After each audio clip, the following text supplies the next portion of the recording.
Welcome back to Sunday Sofa Time, everybody. I'm so glad you're here. I'm Morgan from the very unofficial travel guides, and what I'm going to tell you today is going to surprise a lot of you.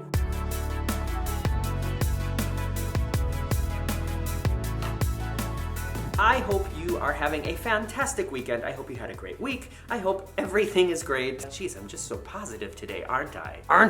I have something I want to tell you guys today, and if you have been watching my videos for a while, it's going to really surprise you, and I hope that nobody gets upset about this. There's really no reason to get upset at all. Maybe I'm just being a little over dramatic. I started the very unofficial travel guides in order to help people plan their vacations, to enjoy more of what they do when they get there, to know what to expect when they get there. And so when I'm planning my trips, when I'm planning visiting Disney, when I'm planning hotels, when I'm planning cruises, I always sort of try to think, all right, what fits in the frame of what I want to do that will also help a lot of people? And when I'm there, what are the things I can see? What are the things I can do that will reach the biggest audience in order to be the most benefit to the most amount of people? Know what I mean? And so that's why I've done a lot of Norwegian cruise lines ships. That's why I've done a lot of Royal Caribbean ships. That's why I've gone to Disney quite a few times. Not only because these are things that I love to do, and I mean I really do love to do it, but also because I just realized from looking at what videos on my channel get the most attention, that those are the things that are obviously the most beneficial, the things that the most people watch, especially Royal Caribbean cruises. However, I get I get bored easily. I don't have a very long span of attention, actually. And anybody who watches the Sunday Sofa Times know that's true, because how long can I concentrate on one subject without going off on some tangent? Where was I again? Yes, variety. I like to have variety. I like to always be trying new things, not only because I just find it interesting, but also because the more newer things that I try, the more videos I can make to help all of you, right? So I'm going to be in London next weekend, and the past 2 or 3 times I've been there, I've always stayed in the Strand Palace Hotel, which I've been really happy with. And I originally, when I knew that I was going to have to be going there for my real life job, I was like, oh, I'll book a room at the Strand Palace again. But then I was like, I've already made videos about that. I better try something else. So there's going to be a new London video coming up.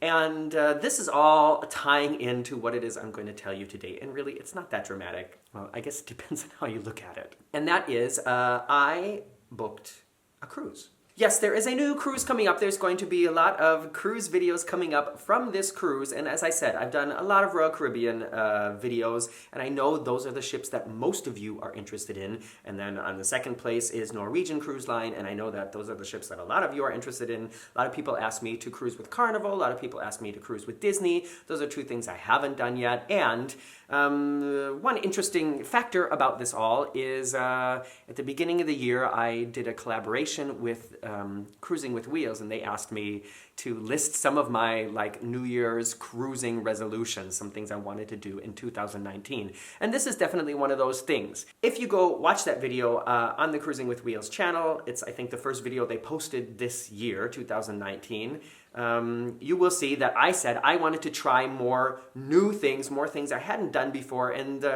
this new cruise that I booked is kind of like that and kind of not like that. And so when I tell you what it is, that's gonna be the shocking thing. And I'm getting to it, but you know how much I love suspense. So Marcus and I both have vacation days left over from 2019, and the way it works in Germany is you have to use them before the end of March or they just disappear.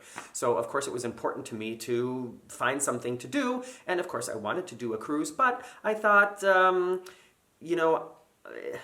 I only have like a week, or I think I had 9 days of vacation plus 2 days the weekend on there, and I thought, we were just in Florida. I flew to the United States twice in November last year. I wanted to try to maybe find something that was a little bit in a lower budget range and that did not mean I had to fly to Florida. And this time of the year, here in Northern Europe, I live in Hamburg, Germany. If you didn't know that, now you know. There are cruises that go around here, but it's cold. You can't really go outside. You see, you know, like the fjords and beautiful things like that. But actually, are there any cruises in Northern Europe right now? I don't know. It's just not something I looked at because I knew I didn't want to do that. I wanted to go someplace where it was going to be possibly a little bit warmer than it is here. And I thought, well, what about cruising through the Mediterranean right now? And I know that there are no Royal Caribbean ships, there are no Disney cruise ships, and I think there's only one Norwegian cruise ship, I think it's the Gem, that are cruising in the Mediterranean right now, because although it's warmer there than it is here, it's not really warm. It's like, you know, if you do centigrade, it's probably like 14, 15 degrees. Like those are the highest temperatures down there in the Mediterranean right now, which is in Fahrenheit, you know, like maybe high 60s. But still, that's better than rainy, snowy Hamburg where, you know, it's like 2 below right now. And when I was looking through the options, there was one certain cruise, one certain ship that sparked my eye, and this is the cruise that I ended up booking. And the reason... No, wait, let me go back. So, you've heard me talk about all these cruise lines, and when I do Q&As or when I do live chats, or a lot of times people just write me, you know, just random questions to start a conversation. People ask me all the time, what's your favorite cruise ship? What's your favorite cruise line? What's your favorite this? What's your favorite that? What's your favorite everything? And I always say I'm really bad at picking favorites just because... yeah, I like a big variety of things, and some things I like about this, and some things I like about that, and so it's really hard for me to pick a favorite. However, I have said that I can't pick a favorite cruise ship or a cruise line, but I do have a least favorite. Do you see where this is going yet? The least favorite, or the least fantastic experience I've had on a cruise ship was our cruise on the MSC Magnifica. MSC is a Italian-based cruise line. Marcus and I did like sort of a mini cruise from Hamburg. I think we were on the ship for 3 nights, and most of the things about the cruise were less than spectacular. The ship, the interior design of the ship, the design of the cabin was very nice, but the food was not good. The service was terrible, and the entertainment and the entertainment program on the ship was also really not spectacular. And after that cruise, Marcus and I both agreed that we never needed to cruise with MSC again. Now we knew what it was like, and yeah, even though it was very inexpensive, still not worth the money. Fast forward to 2019, and I think you know where this is going. Yes, big surprise, Marcus and I are going to be cruising with MSC again. I know, what was I thinking? But I'm really, really interested to try it out again. And a lot of what went into this decision, not only because it was in a good price range, it's leaving from Barcelona, which is just is kind of easy to get to from Hamburg, and it's going very deep down into the Mediterranean. I'll tell you the itinerary in just a second. But also a lot of you who have watched me sort of rant about my experience on MSC have written to me to be like, oh, you really need to try it again. They've really upped their game. They've really changed things around. And I watched some other people's videos of the ship that we're gonna be on, and it looks really nice. So if you want all the details, then stay tuned. I'm gonna give them to you right after this short commercial break. Did you guys see the commercial right there? YouTube lets you put like ads in the middle of videos now, and I know it can be annoying, but you know, everybody else is doing it, and I need to make money too to support all these travels. So please forgive me for putting extra ads in the videos now, but I try to, put them at a good place and not do, like some people, if they have like a 10-minute video now, they've got like 4 commercial breaks in it, and I promise you I will never do that. Anyways, did you see an ad now, or did you not see an ad? Write it in the comments below, because I'm still not sure how some people get to see it and how some people don't. Anyways, so we are leaving on February 14th, which is Valentine's Day, right? And it's just in a couple of weeks from today, on the MSC Meraviglia. Meraviglia. I don't know what that means, but it sounds tasty. I have the whole itinerary here, and there's some interesting things about it. So we leave from Barcelona on February 14th. We leave at 6 o'clock in the evening. However, we are still going to fly to Barcelona on the day before, just so we have like a night in Barcelona, because the last few times I've been to Barcelona, it's only been on a ship, and we've only been like, I've only been there like for the afternoon or, on the way to the airport. So Marcus and I have been to Barcelona several years ago, and we're going to have like basically 24 hours there this time. Looking forward to that. Then the next day we're in Marseille, France, and that is also someplace that I've never been. At least I think I've never been there. If I have been there, I don't remember it. So no idea what we're going to do there yet. Haven't done any research. If you have any tips about Marseille or any of these other ports, please, let's start a conversation. Write it in the comments below. The next day we're going to be in Portofino, which makes me think of the fancy schmancy hotel at Universal Studios, which I know is based on a little bay in that port. So I'll definitely check that out. But like I said, never been there before, don't know what to do. Please, if you have some suggestions, write it in the comments below. We need to start figuring out what we're going to do because we only have like 3 weeks now. Next day, we're going to be in Civitavecchia,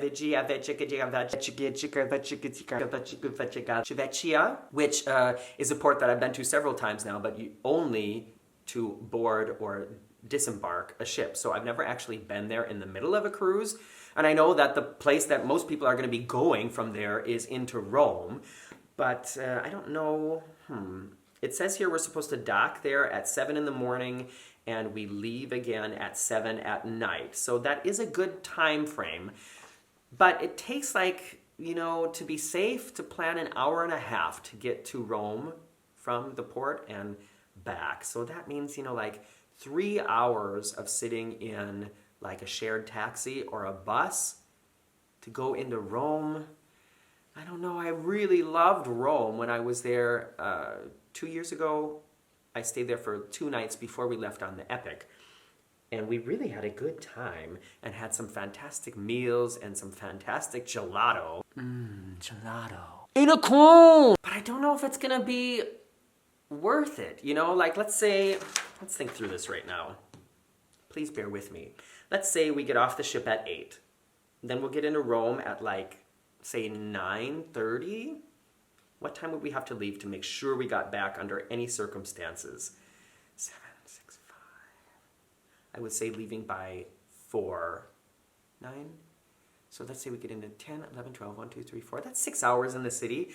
I don't know. What do you guys think? Is it worth it? I don't know. You'll see what we decide to do. So the next day, which is going to be, just to catch you up, Monday the 18th, we're going to be in Palermo. Also, never been to Palermo. That's way down. Oh, you know what? That's, it says it's in Italy, but it looks like it's on, sorry, I can't think of it right now. But I know that I've never been there as well. Then on Tuesday the 19th, we're going to be in La Valletta, which is in Malta. And so that's way down. That's the furthest south we're going to be. It's down over by Tunisia. And I'm hoping it's going to be kind of warm there. You know what? I'm going to check it out right now, what the temperature is there right now. Hey, Siri. What's the temperature in La Valletta, Malta right now? In La Valletta, France, it's 3 degrees. Fail. Hold on. Hey, Siri. What's the temperature in Malta right now? Sorry, I don't know where that is. Gosh, am I saying it wrong? Hey, Siri. What's the temperature in Valletta right now? It's currently 12 degrees in Valletta, Malta. Okay, got it. Yeah, 12 degrees centigrade is not warm. And it's raining also, so, okay. Maybe not. Well, it's still nicer than here, right? Yeah, and then we only have one sea day, and we're back to Barcelona on Thursday the 21st at 7 in the morning, and then they're going to kick us off the ship, like they always do on the last day. And, all right, now let me give you some details of our cabin in advance and what we booked, because MSC has sort of an interesting plan. At least they do now. I really don't remember much about the booking situation from our last MSC cruise. That was several years ago, and there's been a lot of cruises since then. And like I said, I kind of blocked it all out because I just figured I'm never going to be cruising with MSC again. MSC has really several different cabin categories, and once you decide which cabin you want to have, then there's 4 different classes that you can book. I think they call them experiences that you can book to your cabin. And as far as I know, you have to pick one of them. And they are, do I have it written down here? It's like Bella. That's like the smallest one. And I think that includes just like the basic things. Then the next one is Fantastico or Fantastica, and that costs like a little bit extra on top, and that includes then I think then you can choose your cabin, and you get free breakfast in the cabin, I think, and you can pick, I think, like which dinner time you get. So it's kind of like if you compare it to flying, you know how like if you pick just the basic fare, then you don't get to pick your seat, you don't get to bring luggage on board, and you don't get a meal, and then you can book, like economy comfort, and then you get a meal and you can pick your seat. It's kind of like that. Then the next step up was the wellness, which means I think it gives you like access to the thermal suite and maybe discount on spa treatments. I don't know, because that wasn't listed as an option, or the option was blacked out on this cruise. So we picked like the largest option we could get, and that's called Aurea, so A-U-R-E-A. And that includes the drink package, access to the thermal spa. I think we get to pick some kind of spa treatment. I still haven't figured that all out. And we get free room service for the entire cruise. So there's going to be another room service eating video, which I'm really looking forward to. Do you think they're going to have quesadillas on an Italian cruise ship? Probably not. And we also get access to like the adults only sun deck and stuff like that. So that's the surprise, and the only reason that I said that some of you might be disappointed is, like I said, I know you really look forward to seeing me explore new Royal Caribbean and new Norwegian ships, and that a lot of you want me to cruise with Disney and Carnival. It's still going to happen. I don't know if any of that's going to happen this year. I mean, Carnival and Disney, I definitely will be cruising again this year. But I just thought maybe some of you are going to be disappointed that I'm cruising with MSC, because I think it's something that a lot of you are just not interested in. And like I said, I really wasn't interested in it either. And I'm really curious to see what it's going to be like now. After all these years have gone by, maybe they've learned some things. And like I said, the Meraviglia ship, at least the ship itself, looks really, really beautiful. So I'm really looking forward to showing that to you guys. What do you think? Let me know what you think in the comments below. And now comes the time on Sunday Sofa Time where I comment on your comments live on air.